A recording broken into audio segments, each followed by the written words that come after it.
오늘 우리에게 주시는 하나님 말씀은 시편 100편입니다. 시편 100편 1절부터 5절까지 우리 한 절씩 읽겠습니다. 온 땅이여 여호와께 즐거운 찬송을 부를지어다.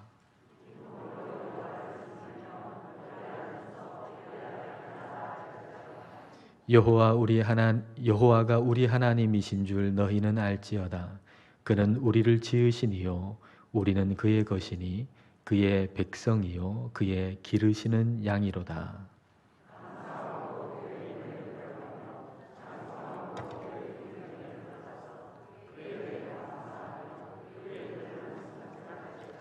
함께 읽습니다. 여호와는 선하시니 그의 인자하심이 영원하고 그의 성실하심이 대대에 이르리로다. 아멘. 행복은 감사의 문으로 들어와서 불평의 문으로 나간다 라고 하는 말이 있죠. 감사하지 않고는 우리가 행복할 수 없다는 얘기입니다.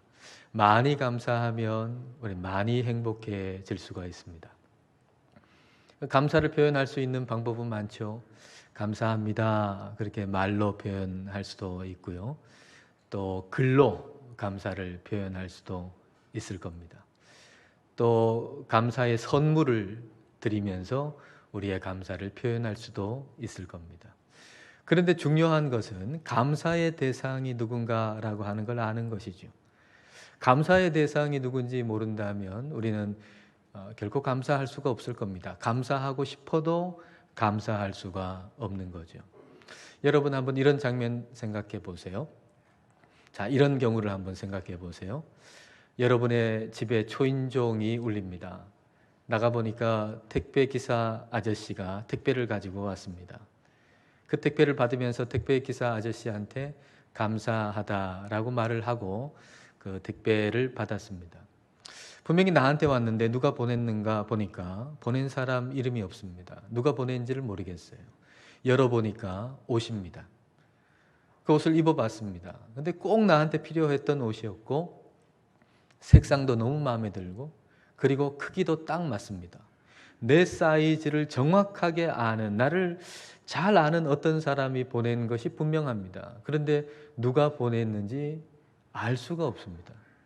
근데 시간은 그렇게 흘러갔고 그리고 누가 나한테 이 옷을 보냈는가라고 하는 것을 더 이상 찾는 노력도 하지 않게 됐습니다. 그 옷을 지금 잘 입고 그렇게 지내고 있는데 그냥 택배 기사 아저씨한테 감사하다는 것으로 만족하고 정말 그 옷을 나에게 보낸 분에 대한 감사를 잊어버린 채 살아갑니다.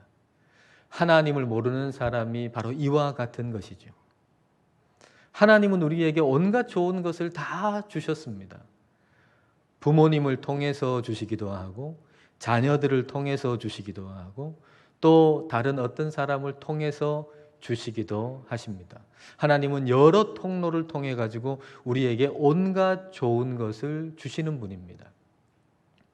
그래서 우리는 부모님께 감사하기도 해야 하고 자녀들에게 감사하기도 해야 하고 또 사람들에게 감사하기도 해야 하지만 더욱더 하나님께 감사해야 합니다. 하나님께 감사할 때 그 감사가 완성이 되는 것이지요. 자, 1절 말씀을 여러분 보십시오. 온 땅이여 여호와께 즐거운 찬송을 부를지어다. 여호와 하나님께 감사하라고 말씀하세요. 즐거운 노래로 우리가 소리를 높여서 찬송하는 것, 그것이 우리 하나님께 감사를 표현하는 아주 좋은 방법이 됩니다. 근데 그 감사를 드려야 할 분은 바로 하나님이시다라고 하는 것이죠. 그러면 하나님께 감사해야 할 사람은 누군가요? 1절 말씀에 보니까 온 땅이여 그렇게 말씀하시잖아요. 온 땅이여. 온 땅에 있는 모든 사람들이 다 하나님께 감사해야 합니다. 하나님께서는 모든 사람에게 마땅히 감사를 받으실 분이십니다. 그리고 이 땅에 있는 모든 사람들은 마땅히 하나님께 감사하고 찬송하고 예배해야 합니다.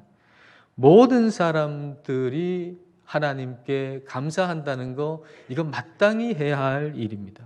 그리고 사람이 해야 하는 마땅한 도리, 하나님께 감사하고 찬송하고 예배하는 이 마땅한 도리를 사람이 하나님께 드릴 때 그 사람은 참으로 복된 삶을 살아갈 수가 있는 거죠. 우리가 지난 7월 26일부터 119 기도를 드렸습니다. 우리의 사랑하는 가족들을 위해서 기도했습니다.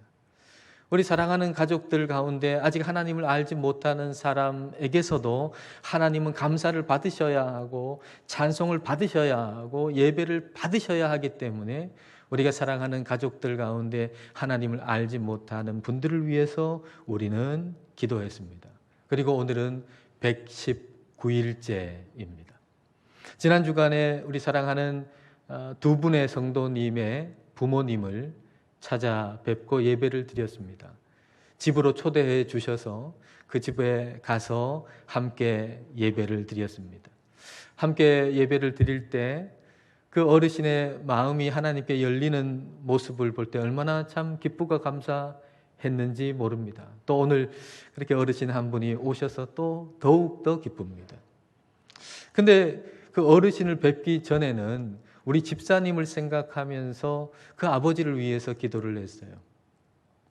근데 어르신을 뵙고 나서는 그 어르신을 통해서 이 땅에 하나님이 보내주신 그 가문이 복되기를 기도하는 마음이 간절히 생겼어요.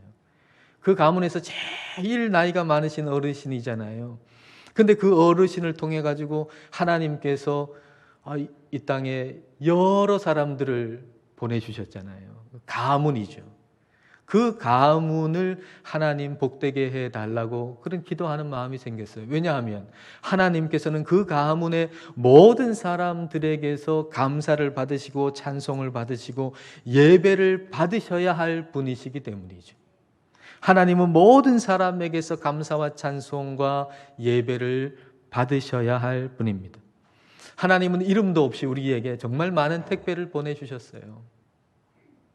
믿음, 소망, 사랑이라고 하는 택배를 우리에게 보내주시고요.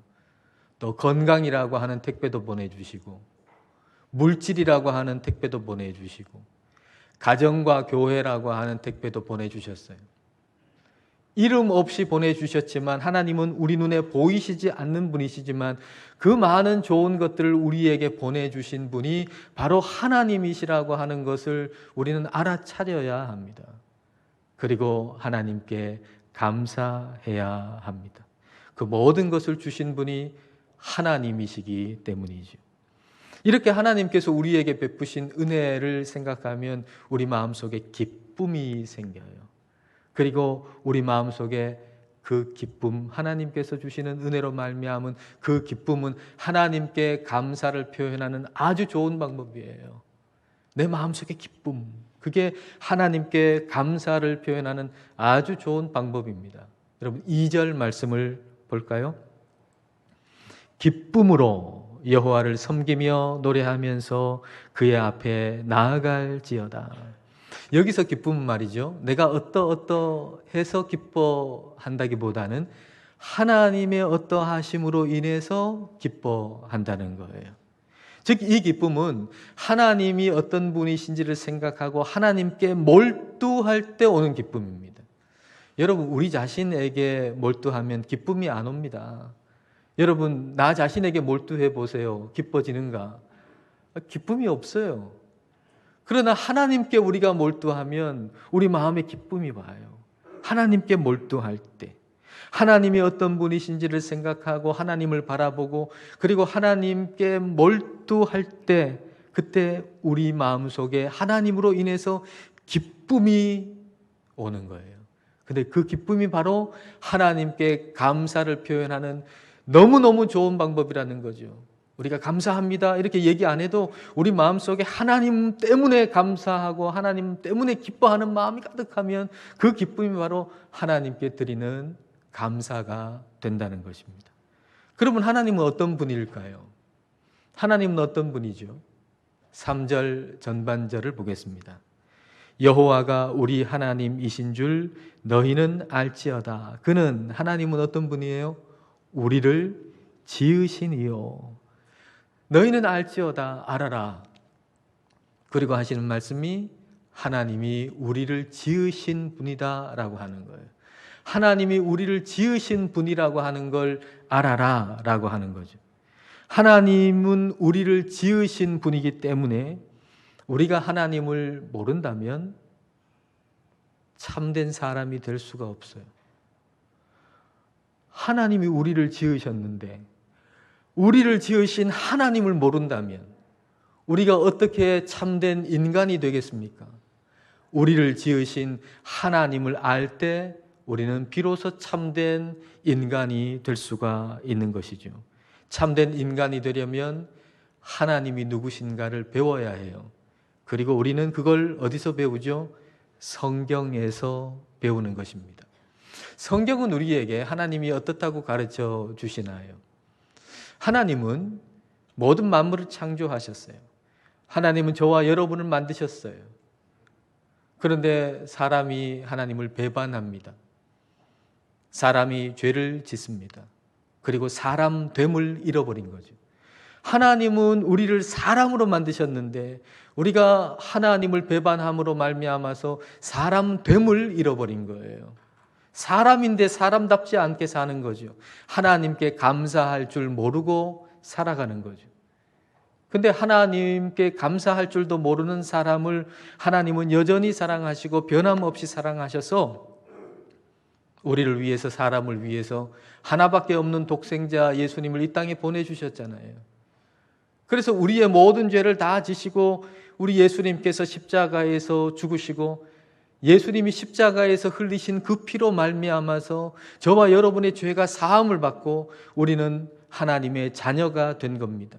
즉 하나님께 감사할 줄 아는 사람이 된 거예요. 하나님이 우리를 사랑하셔서 저와 여러분이 하나님께 감사할 줄 아는 사람이 된 것입니다. 이렇게 나를 지으신 하나님이 어떤 분이신가라고 하는 걸 알면 우리는 모든 상황 속에서 하나님께 감사할 줄 알게 됩니다. 어떤 분이 맹모 삼천지교에 대한 새로운 해석을 써놓은 것을 제가 읽은 적이 있는데요. 맹모 삼천지교라고 하면 여러분 잘 아시듯이 맹자의 어머니가 그 아들 교육시키기 위해서 3번 이사했다는 얘기 아닙니까? 처음에는 그 공동묘지 옆에 이사를 했더니 그 아들이 그냥 상여 메고 곡하는 거 막 흉내 내니까 안 되겠다. 여기서는 안 되겠다. 그래서 시장 옆으로 이사를 갔잖아요. 근데 시장 옆에 이사를 가니까 또 이 아이가 막 장사하는 뭐 그런 흉내를 내니까 이거 안 되겠다 해가지고 서당 옆으로 이사를 갔더니 이 아이가 공부를 하게 됐다. 뭐 이런 얘기 아닙니까? 근데 새로운 해석이 있어요. 생각해 보면 이 맹자의 어머니가 진짜 지혜로운 어머니였다면 처음부터 서당 옆에 가야지 왜 공동묘지 옆에 갑니까? 왜 시장 옆에 갑니까? 처음부터 서당 옆에 가야죠. 그래서 새로운 해석은 이겁니다. 맹자의 어머니가 일부러 공동묘지 옆에 이사를 갔다는 거예요. 그리고 이 아들한테 죽음이 뭔가 하는 것을 가르쳐 줬다는 거예요. 죽음이 뭔지를 모르면 삶의 의미도 모르는 것이고 뭘 공부해 본들 그 공부가 무슨 의미가 있겠습니까?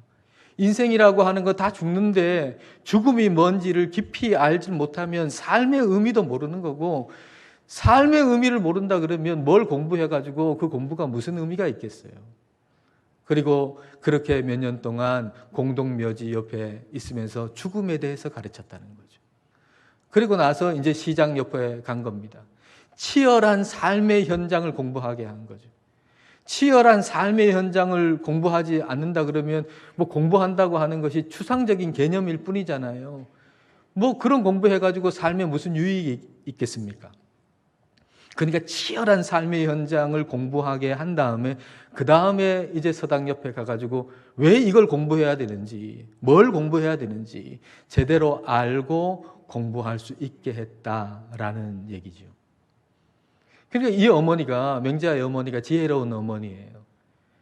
이 맹자의 어머니가 지혜로운 어머니여서 이 아들을 어디로 데리고 가든지 아들에게 유익하게 한다는 사실을 이 아들이 안다면 늘 어머니께 감사하겠죠.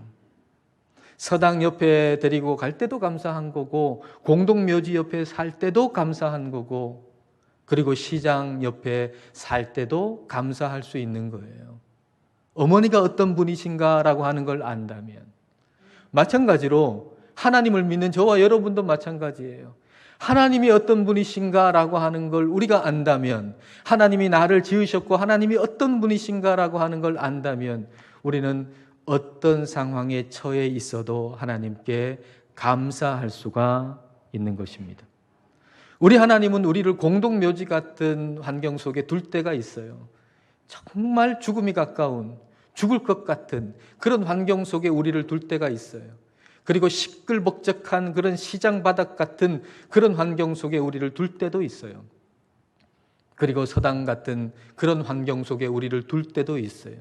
우리의 눈에는 좀 더 좋아 보이는 게 있고 덜 좋아 보이는 게 있을 수 있지만, 그러나 하나님은 이 모든 것을 우리를 유익하게 하시기 위함이지 결코 나쁘게 하시기 위함이 아니라고 하는 사실입니다. 그래서 우리가 비록 우리 눈에는 좋아 보이지 않는 상황 속에 있을지라도 하나님이 어떤 분이신가를 생각하고 하나님을 바라보고 하나님께 몰두할 때, 그때 우리는 기쁨으로 하나님께 감사할 수 있는 것입니다. 여러분, 하나님은 우리를 창조하셨어요. 하나님은 우리를 다 아세요. 하나님은 우리를 책임지세요. 그분이 바로 우리 하나님이세요. 3절 하반절을 우리 볼까요? 우리는 그의 것이니 그의 백성이요 그의 기르시는 양이로다. 우리는 누구의 것이라고요? 하나님의 것이에요.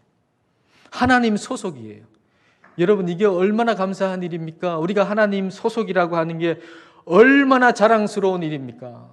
여러분 생각해 보세요. 우리가 하나님 소속이에요. 이게 얼마나 자랑스러운 일이에요. 서울대학교 나온 사람들, 서울대학교 소속이라고 하는 거 자랑스러워하지 않는 분 없더라고요. 그리고 자녀들, 서울대학교 자녀들이 다닌다 그럴 때 부모들은 굉장히 그걸 자랑스러워 하더라고요.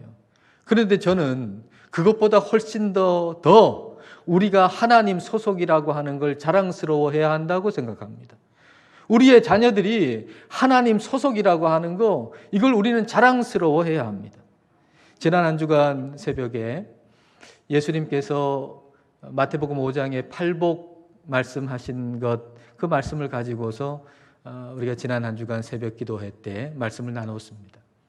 우리가 복에 대한 생각이 깊어지면 감사의 깊이도 깊어집니다. 그 중에 목요일날, 지난 목요일날 수능날이었죠. 수능날 새벽에 함께 나누었던 말씀을 다시 한번 나누기를 원합니다. 마태복음 5장 7절에 긍휼이라고 하는 말씀을 나누면서 요한복음 5장에 38년 된 병자 이야기를 드렸습니다. 그 38년 된 병자가 말이죠, 베데스다 못가에 있잖아요. 그 못에 물이 이렇게 움직일 때 그때 제일 먼저 들어가면 병이 낫는다라고 하는 걸 그들이 알고 그 베데스다 못가에 정말 많은 병자들이 거기에 있었지 않습니까? 근데 저는 그 모습이 마치 수능 시험을 보는 51만 명의 수험생들 같더라고요. 51만 명이 이번에 시험 쳤다잖아요. 근데 51만 명의 수험생들과 그 부모들, 그리고 할아버지와 할머니들, 마치 그 베데스다 못가에 있는 병자들, 1등으로 그 안에 들어가면 낫는다, 1등으로 가면 삶이 펴진다라고 생각하는 것처럼 우리 아이가 1등 하면 1점이라도 더 받으면 인생의 길이 열린다라고 생각하는 그 베데스다 못가에 있는 사람들처럼 그 51만 명의 수험생들과 그 부모와 할아버지 할머니들. 그 38년 된 병자가 그렇게 그곳에 있었잖아요. 1등 하면 낫겠다고, 1등 하면 길이 열린다고. 그렇게 경쟁의 원리 속에 있었던 그 38년 된 병자에게 예수님은 긍휼을 베풀어 주시기 위해서 오셨어요. 1등 만들어 주려고 오신 게 아니라 긍휼을 베풀어 주시려고 오셨어요. 그래서 이 38년 된 병자는 1등해서 그 삶의 길이 열린 게 아니라 주님의 긍휼을 받아서 그 삶의 길이 열린 거예요. 여러분, 우리 하나님은 저와 여러분에게 그렇게 하세요. 우리 자녀들에게 그렇게 하시는 거예요. 우리 하나님께서 우리에게 긍휼을 베풀어 주시면 우리의 길이 열리는 겁니다. 우리 하나님께서 우리의 자녀들에게 긍휼을 베풀어 주시면 우리 자녀들의 길이 열리는 거예요. 그러니 몇 점을 받았느냐에 너무 몰두하지 마시고 그게 우리 자녀들의 인생을 결정짓는다고 생각하지 마시고 하나님의 긍휼을 입으면 반드시 길이 열린다고 하는 것을 우리가 생각하시고 자녀들이 하나님 소속이라고 하는 것을 자랑스러워 하실 수 있기를 바랍니다. 여러분, 우리가 자랑스러워해야 할 것 다른 거 아니에요. 우리가 하나님 소속이라고 하는 거, 그것을 우리는 자랑스러워해야 돼요. 우리를 긍휼히 여기시는 분이 우리 하나님이세요. 그 하나님의 백성이 우리예요. 하나님이 기르시는 양이에요, 우리가. 이걸 자랑스러워하는 것, 그것이 바로 찬송이고 감사예요. 여러분, 우리가 하나님 소속이라고 하는 걸 자랑스러워하지 않는데 어떻게 찬송을 합니까? 우리가 하나님 소속이라고 하는 걸 자랑스러워하지 않는데 어떻게 하나님께 감사합니까? 우리가 하나님 소속이라고 하는 것을 자랑스러워하는 것, 그게 찬송이고 그게 하나님께 드리는 감사입니다. 여러분, 4절과 5절을 보십시오. 감사함으로 그의 문에 들어가며 찬송함으로 그의 궁정에 들어가서 그에게 감사하며 그의 이름을 송축할지어다. 5절의 말씀은 원문에는 키라고 하는 단어로 시작하는데 왜냐하면이라는 뜻이에요. 그러니까 4절에서 감사하라, 찬송하라 그렇게 말씀하시고 5절에서 왜냐하면, 왜 하나님께 찬송해야 되는가? 왜 하나님께 감사해야 되는가? 이유를 말씀하고 계세요. 그 이유가 뭡니까? 자, 5절 다 같이 읽겠습니다. 여호와는 선하시니 그의 인자하심이 영원하고 그의 성실하심이 대대에 이르리로다. 우리는 왜 하나님을 찬송해야 합니까? 왜 하나님께 감사해야 됩니까? 하나님은 선하시기 때문이죠. 하나님은 인자하시기 때문이죠. 하나님은 성실하시기 때문이에요. 우리 하나님의 인자하심이 영원해요. 우리 하나님의 성실하심이 영원해요. 그 성실하심을 다른 말로 표현한다면 하나님의 의리예요. 하나님의 의리. 하나님의 의리는 영원한 거예요. 사람은 말입니다. 아무리 의리를 지킨다 그래도 의리 지킬 사람 이 세상에 한 명도 없습니다. 의리를 지키고 싶어도 사람은 의리를 지킬 수가 없습니다. 아무리 의리 좋은 친구라 그래도 내 장례식까지는 오겠지만 그 다음에는 같이 가주지 못합니다. 의리 있습니까? 의리 못 지킵니다. 아무리 의리 좋은 친구도 내 장례식까지 와가지고는 울 수는 있겠지만 그 다음에는 같이 못 갑니다. 어떤 상황 속에서도 같이 하겠다고 그렇게 맹세하고 언약했던, 어떤 상황에서도 영원히 사랑하겠다고 그렇게 언약했던 배우자도 내 장례식을 잘 치러줄 수는 있겠지만 그 이후까지는 따라올 수가 없습니다. 어떤 인간도 어떤 사람도 끝까지 의리 지킬 수 있는 사람 이 세상에 한 명도 없습니다. 그러나 우리 하나님은 끝까지 의리를 지키시는 분입니다. 우리의 죽음의 순간까지도, 그리고 죽음 이후까지도 우리와 함께 하시는 분이 바로 우리 하나님이십니다. 하나님의 선하심과 인자하심과 성실하심은 끝이 없습니다. 이렇게 좋으신 하나님이 우리 하나님이세요. 이렇게 좋으신 하나님이 저와 여러분을 지으신 우리 하나님이세요. 이 하나님께 우리가 감사하면서 더 풍성하게 감사함으로 더 풍성한 삶을 살아가시는 저와 여러분 되시기를 주님의 이름으로 축복합니다. 기도하시겠습니다. 이 시간 하나님께 감사하면서 기도하십시다. 먼저 하나님을 알게 하신 것을 감사하십시다. 그리고 하나님께서 부모님을 통해서, 자녀들을 통해서, 또 여러 가지 통로를 통해서 우리에게 온갖 좋은 것을 주신 것을 감사합시다. 하나님께서 우리를 지으신 분이심을 생각하고 우리가 주님의 소속임을 자랑스러워하고 기뻐합시다. 하나님의 선하심과 인자하심과 성실하심이 영원하다는 것으로 인해서 감사합시다. 이 시간 함께 감사 기도를 드리십시다.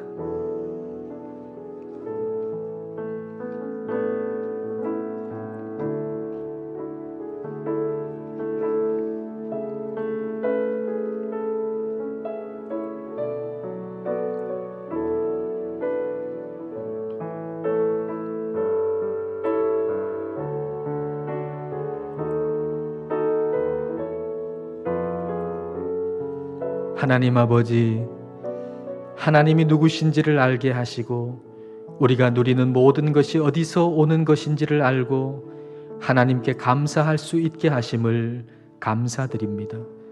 우리를 지으신 하나님께서 우리의 인생을 누구보다 더 잘 아신다는 것을 기억하고 어떤 상황에 처해도 하나님께 시선을 두고 감사를 잃지 않게 하옵소서. 우리가 하나님께 속해 있다는 사실로 인해서 자랑스러워하고 기뻐하게 하옵소서. 하나님의 선하심과 인자하심과 성실하심이 영원하심으로 인해서 감사하게 하옵소서. 풍성한 감사로 풍성한 삶이 되게 하옵소서. 예수님 이름으로 기도드립니다.